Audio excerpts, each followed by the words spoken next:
Ce qui change quand on voyage avec des enfants, c'est qu'on est à leur écoute en fait. Les objectifs ne sont plus nos objectifs, c'est leurs objectifs quand ils sont fatigués, quand ils veulent s'arrêter, quand ils veulent jouer, quand ils veulent voir un caméléon qui vient de passer sur le bord de la route, on va s'arrêter, alors que moi, une fois que j'ai vu un caméléon, j'ai pas besoin de m'arrêter à chaque fois.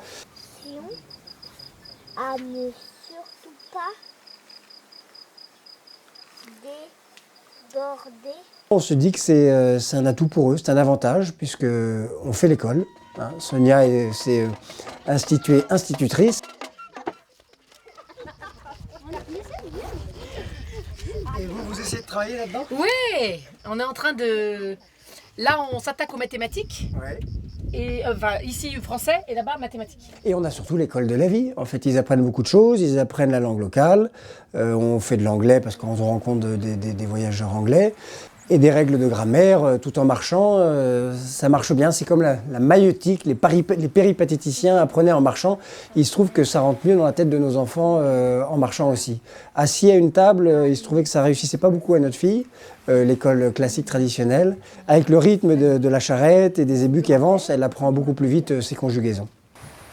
Travailler un embouteillage.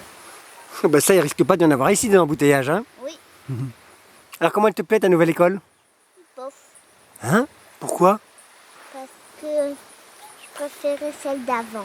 Bah, et pourquoi? Parce qu'il y a ma maîtresse. C'est un peu dur, toute cette foule dehors. Ah oui, très même. Et là, vous vous sentez à l'abri, en sécurité? Oui, oui, mais quand même ils ouvrent. Par là, par là. J'essaie de regarder par les petits trous.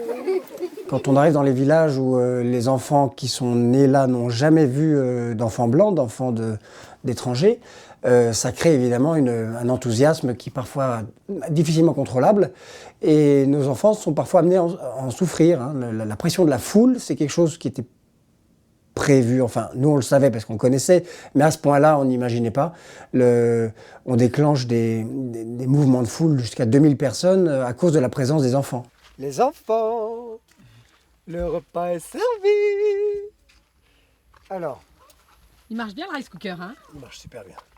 Le rice cooker, hein, laissez-moi voir. Rice cooker solaire. Pour les repas, c'est moi qui les prépare parce que j'aime bien bidouiller. On n'est pas dans une cuisine très pratique. On a un rice cooker qui fait le riz avec les panneaux solaires. Donc ça, je maîtrise bien. Pendant cela, Sonia coupe les petits oignons.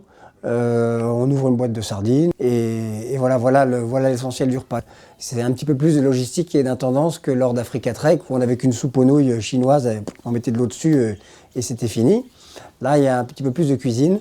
Mais bon, la charrette est là pour transporter le matériel, l'huile d'olive, le vinaigre balsamique, la purée de gingembre, la purée d'ail, les baies roses. Non, on n'est pas à plaindre, hein, côté culinaire. C'est des petites portions, mais elles sont goûtues.